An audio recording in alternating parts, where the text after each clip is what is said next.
consist of majority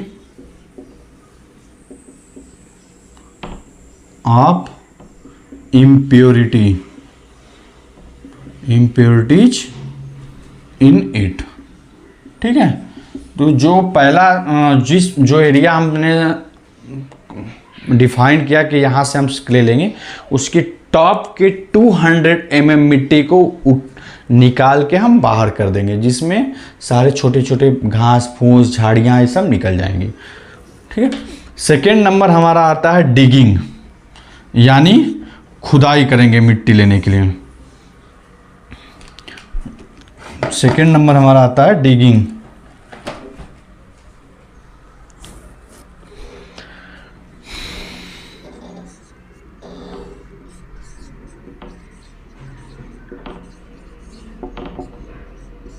digging, ठीक है, soil is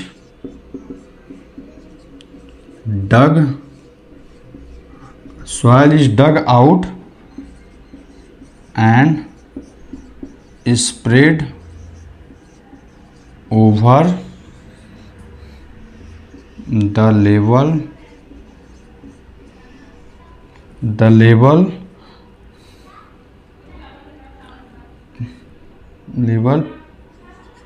field to prepare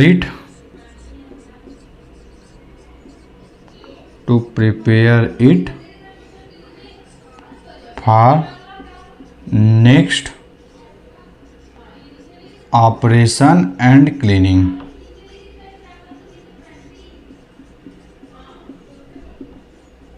ठीक है, सेकेंड अनसॉइलिंग के बाद डिगिंग, 2 स्वयं हटा दे, फिर मिट्टी हमने वहाँ से क्ले खेत में से खोदा, उसको स्प्रेड कर देते हैं आगे वाले प्रोसेस के लिए, उसको क्लीन करने के लिए कि छोटा मोटा हो तो उसको फैला देते हैं, स्प्रेड करते हैं। जो एरिया में रहेगा वो एरिया बना के हम उसको फैलाते हैं, ऐसा नहीं कि एक जगह डंप करेंगे, उसको स्प्रेड करेंगे, फैलाएंगे। ठीक है, फिर इसके बाद क्लीनिंग, थर्ड नंबर हमारा सी नंबर आएगा cleaning.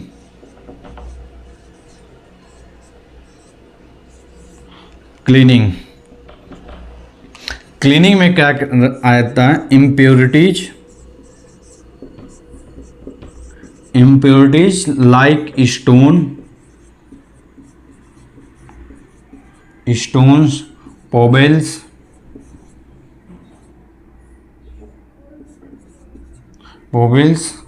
organic matter,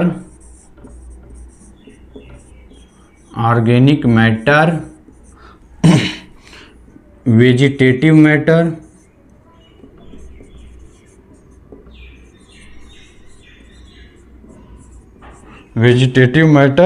is removed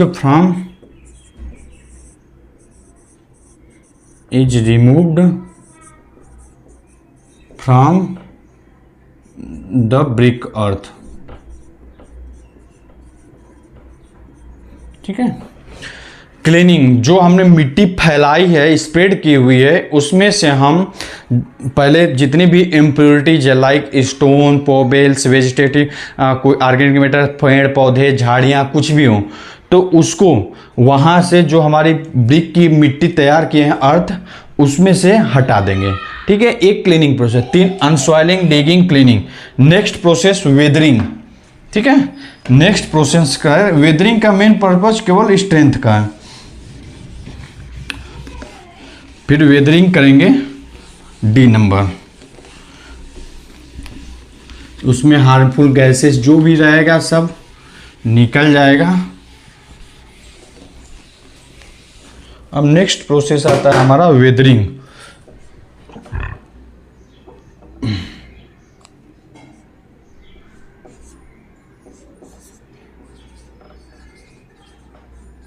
weathering,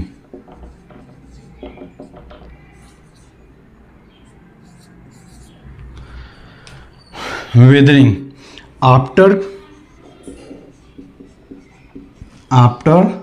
cleaning the clay, यानी जो मिट्टी यहाँ पे अर्थ, ब्रिक, क्ले सब एक ही टर्म्स है ना। After cleaning the clay, after cleaning the clay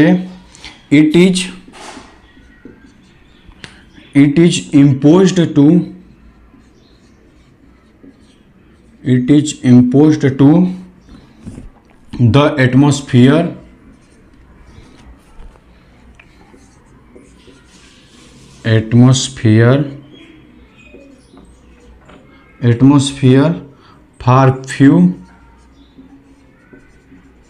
for few weeks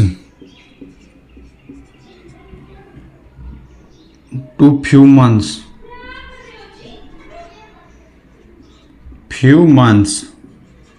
ठीक है। for its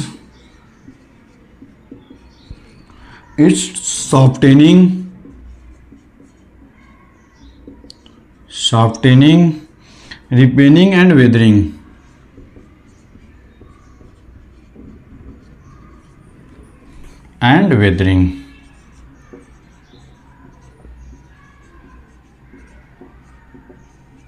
ठीक है। क्लीनिंग करने के बाद after cleaning the cage imposed to the atmosphere for few week to month, ठीक है। तो few months for its softening, repairing and weathering. Cleaning करने के बाद जो अर्थ ब्रिक क्ले है या ब्रिक अर्थ है उसको हम क्लीनिंग करने के बाद फैलाए रहते हैं, हवा में खुला में छोड़ा जाता है, जिससे कि मिट्टी हमारी सॉफ्ट हो जाए, रिपेयरिंग हो जाए और वेदरिंग हो पाए अच्छे से, ठीक है। इसके बाद हमारा नेक्स्ट प्रोसेस आता है ब्लेंडिंग, ठीक है। क्लीनिंग के बाद, वेदरिंग के बाद है हमारा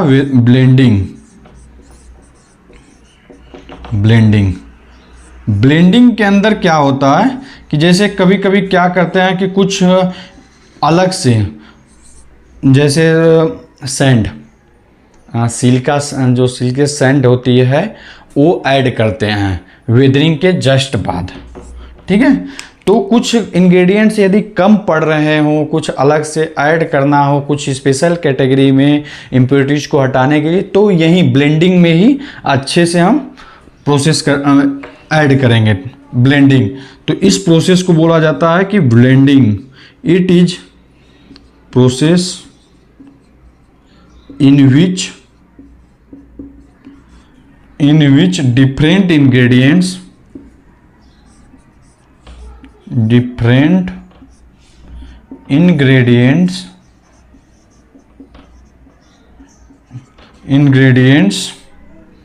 of bricks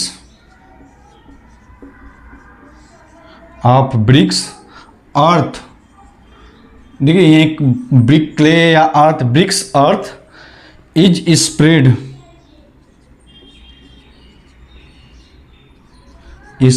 over the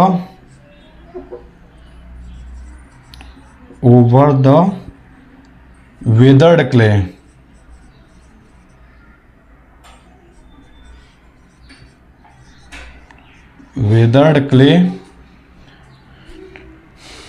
in defined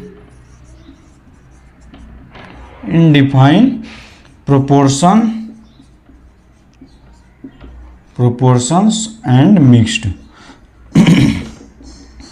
ठीक है। आपको ब्लेंडिंग में क्या करते हैं कि कुछ इंग्रेडिएंट्स यदि अलग से, इस प्रोसेस को बोला जाता है जब हमने वेदरिंग कर लिया, पूरा मिट्टी हमारी रेडी है, उसके अंदर कुछ अलग से इंग्रेडिएंट्स ऐड करना होगा, जैसे सैंड हुआ, सिल्का, कुछ अलग से ऐड करना है, तो हम उस प्रोसेस को ब्लेंडिंग बोलते हैं, ठीक है। कुछ प्रोपोर्शंस में मिक्स करना हो तो उस प्रोसेस को हम ब्लेंडिंग बोलते हैं। इसके बाद हमारा फाइनल आता है, ये हमारा ई के बाद पांचवा टेम्परिंग, ठीक है। टेम्परिंग में ये हमारा फाइनल प्रोसेस, जो हमारा प्रिपरेशन ऑफ क्ले है ये कंप्लीट हो जाएगा। उसके बाद हम डायरेक्ट चले जाएंगे मोल्डिंग में, ठीक है। प्रिपरेशन ऑफ क्ले में पांचवा और लास्ट टेम्परिंग।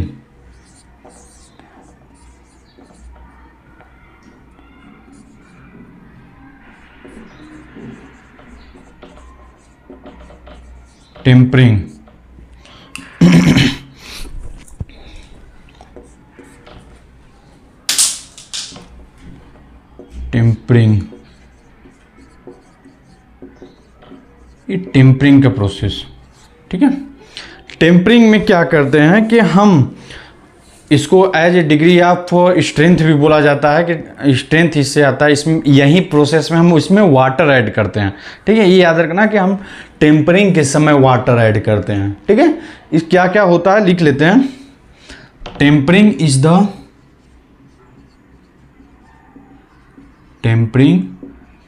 द ठीक है process, tempering is the process in which requested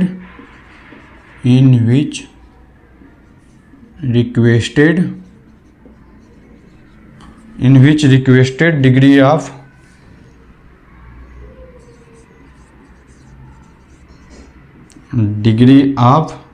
hardness, ठीक है, degree of hardness is induced in the brick earth, ठीक है, in the brick earth to make it suitable for the next operation of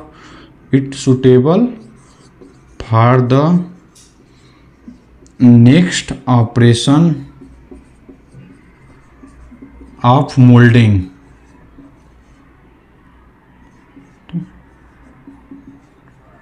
देखिए tampering का process क्या होता है कि ये इसको एज रिक्वेस्ट हम बोल सकते हैं कि डिग्री ऑफ हार्डनेस, यहीं पे वाटर ऐड करेंगे। ये चीज़ माइंड में रहे कि टेम्परिंग के समय वाटर ऐड करेंगे ताकि हमारी मिट्टी में प्लास्टिसिटी जो मोल्ड के लिए प्रिपेयर हो जाए अच्छे से टेम्परिंग करके। टेम्परिंग के भी दो मेथड हैं। एक अगर कम क्वांटिटी में आप कर रहे हो तो जैसे खुद जो लेबर होते हैं हमारे वर्कर वाइज जो मिक्स बनाते हैं वो अपने पैरों के थ्रू जैसे ऐसे कूद के नहीं बनाया जाता कि पैरों से कुचल के उसको मिक्स अच्छे से किया, पैरों से या जानवरों जैसे बैल वैल का यूज करते थे पहले के ज़माने में, नहीं तो फिर एक मशीन के भी थ्रू टेम्परिंग होता है। तो दो मेथड से भी कर सकते हैं हम। ठीक है, इन नेक्स्ट नोट करते हैं, in this process water is added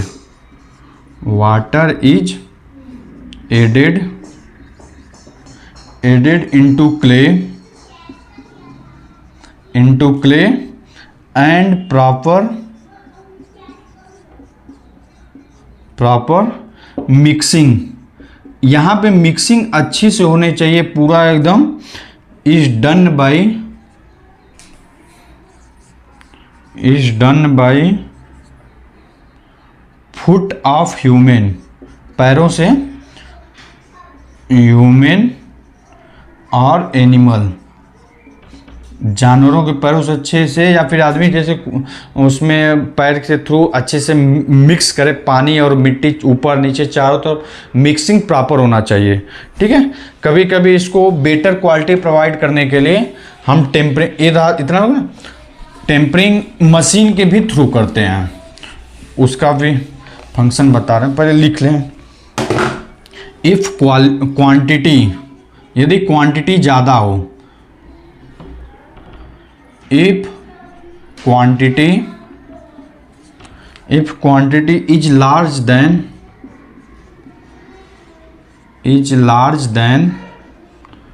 then we use, then we use pug मिल।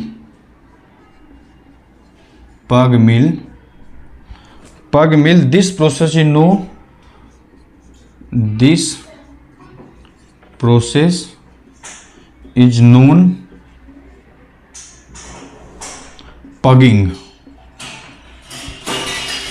ठीक है, जब क्वांटिटी बड़ा हो तो उस समय हम एक पगिंग मिल का यूज करते हैं। ठीक है, तो उसको हम बोला जाता है, उस प्रोसेस को हमें बोला जाता है पगिंग। वो पगिंग मिल कैसा होता है एक बार समझ लीजिए। पगिंग मिल ऐसा होता है कि एक बड़ा सा ड्रम साइज में रहता है, यहाँ से आउटलेट रहता है, ठीक है, यहाँ आउटलेट रहता है, ये इसको ऐसे बंद रहता है, इसमें इन करते हैं, यहाँ से क्ले डालते हैं और इसके अंदर एक बड़ा सा आर्म, यहाँ रोटेशन के लिए आर्म लगा रहता है और इसमें यहाँ छोटे छोटे नाइफ टाइप में लगे रहते हैं ऐसे, ठीक है, जो प्रॉपर उसको मिक्सिंग करते रहते हैं। ये यूज करते हैं तब जब हमारा क्वांटिटी 15,000 to 20,000 ब्रिक्स बनाने के लिए, जब मटेरियल हम बना रहे हो तब के लिए, डेली ब्रिक मटेरियल्स डेली ये कर रहे हो तो उस सिचुएशन में हम पग मिल का यूज करते हैं, ठीक है। तो ऐसे सिचुएशन में हम पग मिल का यूज करते हैं, उसको बोला जाता है पगिंग। तो आपने देखा मैन्युफैक्चरिंग ऑफ ब्रिक्स में प्रिपरेशन ऑफ क्ले, क्या क्या प्रोसेस है एक बार हम फ्लो चार्ट के हिसाब से समझ लेते हैं, फिर नेक्स्ट प्रोसेस में एंट्री करेंगे। पहले क्या था, एकदम आराम से प्रिपरेशन ऑफ क्ले, ये तो लिखा है। पहले हमारा अनसॉइलिंग,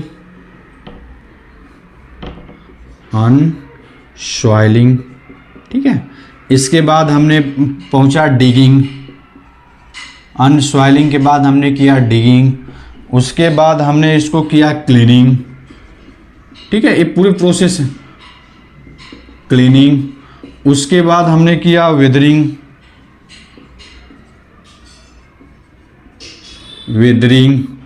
ठीक है, उसके बाद हमने किया ब्लेंडिंग, ठीक है, इसके बाद हमने किया ब्लेंडिंग के बाद टेम्परिंग,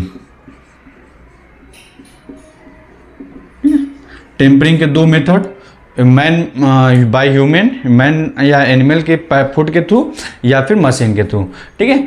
तो अनसॉइलिंग में 200 जो एरिया कंफर्म किया उसके 200 mm तक रिमूव किया, जो भी हमारे वनस्पति लगे वेजिटेटिव या फिर कंकड़ पत्थर जो भी हो, झाड़ियाँ, उसको हटाया, फिर मिट्टी खुदाई किया, उसको स्प्रेड किया, उसको हम फिर मिट्टी में से कंकड़ पत्थर जो भी जड़ पौधों के जड़ें आ गई होंगी उनको क्लीन किया, फिर सूखने के लिए वेदरिंग के लिए छोड़ दिया हमने ताकि सॉफ्ट हो जाए, फिर ब्लेंडिंग, उसमें जो प्रोपोर्शन रिक्वायर्ड है वो डाला, फिर उसके बाद हमने टेम्परिंग किया।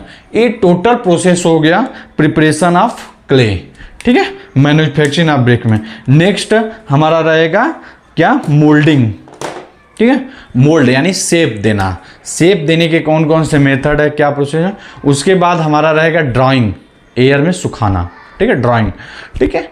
उसके बाद हमारा रहेगा किलन में भट्टी के अंदर जलाना, तो अलग अलग भट्टी, उसकी कैपेसिटी, पर्पज, सारा चीज़ें बताएंगे। Thank you.